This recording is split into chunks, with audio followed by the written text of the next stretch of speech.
Chapter 40. The Dance of the Goddess. One of the strangest concepts in the lore of the goddess is summed up in the phrase the dance of Ishtar. The strange thing about it is what it signified: war and destruction.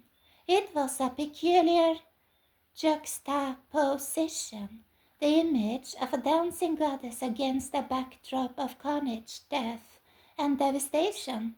An ancient inscription evokes the concept: fiery glow that blazes against the enemy, who wreaks destruction of the fierce dancing one, Ishtar, who masses the multitude.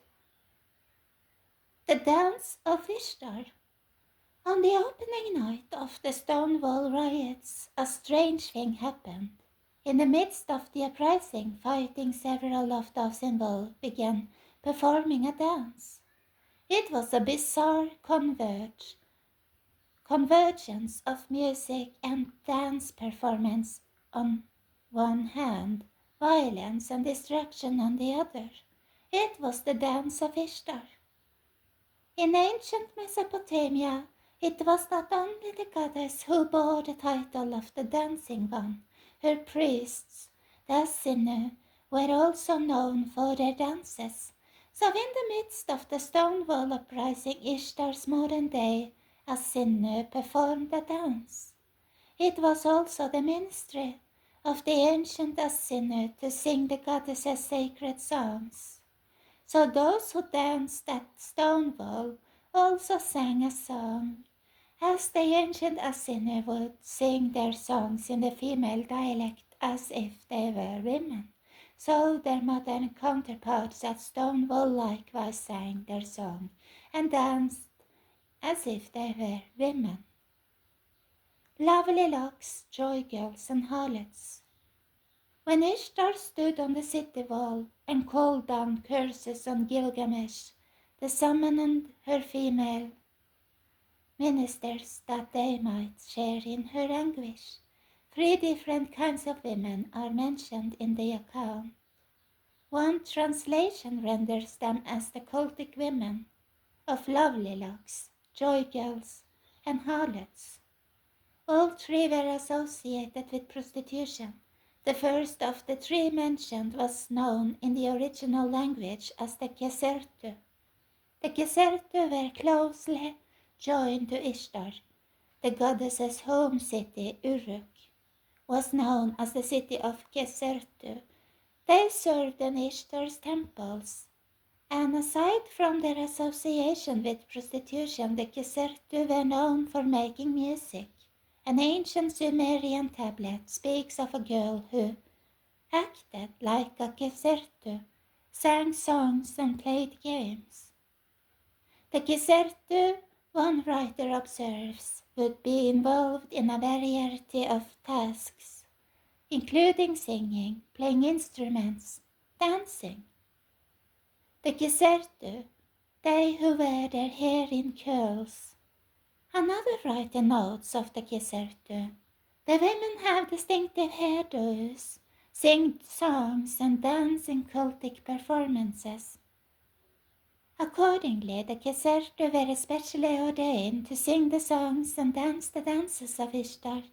As for their distinctive hairdos, the reason the earlier cited translation rendered the Kesertu as the lovely locks is because of the word Kesertu itself.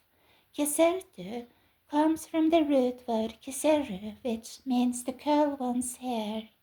So Kesertu most specifically translates to and speaks of the women of Ishtar's cult who wore their hair in curls. The dancing girls. On the opening night of the Stonewall riots, accompanying the goddess's manifestation was the manifestation of the Kesertu. In some translations of the Epic of Gilgamesh, Ishtar's summoning of the Kesertu is rendered this way: Ishtar called together her people, the dancing and singing girls. Her dancing and singing girls is another translation of Kesertu. On the night of Stonewall, the goddess again called together her dancing and singing girls.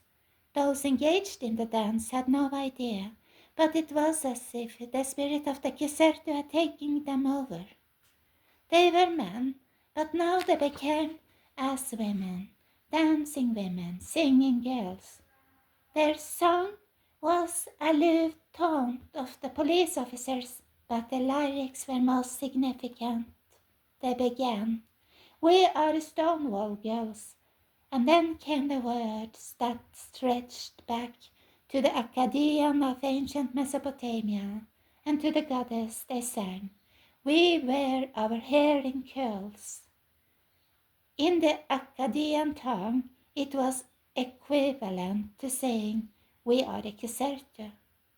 And so it was that on the night of Stonewall, with the return of the goddess, the Caserta, the dancing girls who wore their hair in curls, also returned. And as the dance of Ishtar went on, the crowd was driven into a frenzy. It was now that the riot became so dangerous that the police retreated and barricaded themselves inside the bar. At that, the spirit of the goddess grew even more furious. The elements of the ancient mystery were converging. The dance of the goddess was coalescing with battle and destruction. "I shall smash the door." The goddess and her people were locked out of Stonewall, but this was the goddess who refused to be kept out of any realm because of a closed gate or locked door. Her ancient inscriptions describe her threats to bring violence against the gates and doors that would not open to her. "If you do not open the gate for me to come in, I shall smash the door and shatter the bolt. I shall smash the doorpost and overturn the doors." The goddess had come to the gate of America.